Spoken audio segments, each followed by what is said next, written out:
تو یہ دوائیں ہیں جو کام آئیں گی. پالپس کی دوائیں اگر کان کے اندر کوئی ڈاکٹر معائنہ کر کے اس کو دیکھے, آپ کو اگر نہ بھی دیکھنا آتا ہو اس کو کہیں ڈاکٹر سے معائنہ کرا کے رپورٹ کرو پہلے. پھر وہ جو رپورٹ کرے گا اس میں بتائے گا کہ ڈاکٹر کہتا ہے اندر تمہارے پالپس نکلے ہوئے ہیں. تو پھر فاسفورس نمبر 1 اگر فائدہ نہ دے تو پھر فائٹولاکا یا سورائسس وغیرہ. فائٹولاکا مگر صاف پہچاننا جائے گا اگر وہاں اس میں پالپس ہیں تو جسم میں دوسری جگہ گلینڈز کے امراض بھی ضرور ملیں گے, اور چھاتی کے گلینڈز پہ بھی بہت اثر ڈالتا ہے وہ فائٹولاکا. اگر گلینڈر بیماری ہو تو اس میں وہ فائدہ دیتا ہے. اللہ تعالیٰ کی فضل سے بعض دفعہ بہت ہی غیر معمولی شفا دیتا ہے. ایک جو میں نسخہ بنایا ہے, بعض دفعہ عورتوں کی شکایت آتی ہے کہ چھاتی میں گٹھلی بن گئی ہے اور بڑی پریشانی ہے, اس میں ایک فائٹولاکا بھی میں پیش نظر رکھتا ہوں.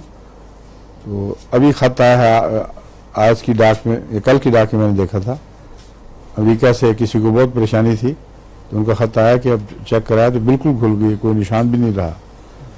تو اگر وقت کے اوپر آپ صحیح دوا دے دیں تو اس قسم کی بیماریاں جو آگے خطرناک بن سکتی ہیں وہ شروع میں ہی ٹھیک ہو جاتی ہیں. فائٹولاکا کو یاد رکھنا, پالپس اور گٹھلیوں کا رجحان اس میں پایا جاتا ہے. اگر دونوں اکٹھے ہو جائیں تو ناک کا کینسر بھی ہو تو اس میں فائٹولاکا مفید ہے, اور فاسفورس میں بھی یہ صلاحیت ہے کہ اس کا مقابلہ کر سکے. کینسر, گہرے کینسر جو ہڈیوں یا کارٹلیج کے ہوں ان میں فاسفورس چوٹی کی دوا ہے, لیکن ناک کے اندر جو میں کہہ رہا ہوں کینسر, وہ پالپ بننے سے جو نرم حصہ ہے نا گوشت والا, اس میں ہو تو فائٹولاکا ہے. لیکن بیچ کی ہڈی, مرکری ہڈی میں اگر کینسر ظاہر ہو رہا ہو تو اس میں یا تو آر پار زخم کرنے والی دواؤں میں سورائنم بھی ہے, آرسنک آئیوڈائڈ بھی ہے, مرکری بھی ہے, اور یا پھر اپنا فاسفورس.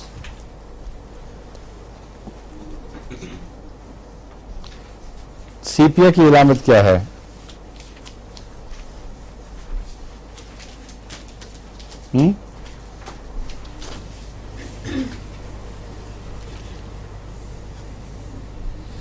یاد ہے؟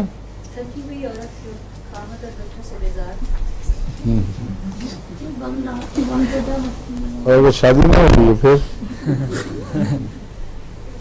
تو بچے بھی نہیں ہوں گے, پھر کس پہ بلیم ڈالیں گے آپ؟ کوئی آئے جس کے خاوند ہو, بچے ہوں یا بہن بھائی ہوں یا ماں باپ ہوں, کوئی نہ کوئی ہو, اس کو آپ سیپیا دیں گے. یہ نتیجہ نکال رہی ہیں. سیپیا کا اتنا یاد رکھیں کہ اچھی بھلی خوش اخلاق زود حس عورت اگر کچھ عرصے کے بعد تھک کر جواب دے گئی ہو, خواہ بیماریوں کی دیکھ بھال کی وجہ سے یا اور ذہنی بوجھوں کی وجہ سے, ایسی صورت میں جو مریض بنے گا وہ اپنے تعلق والوں سے بھی کچھ بحث ہو جائے گا.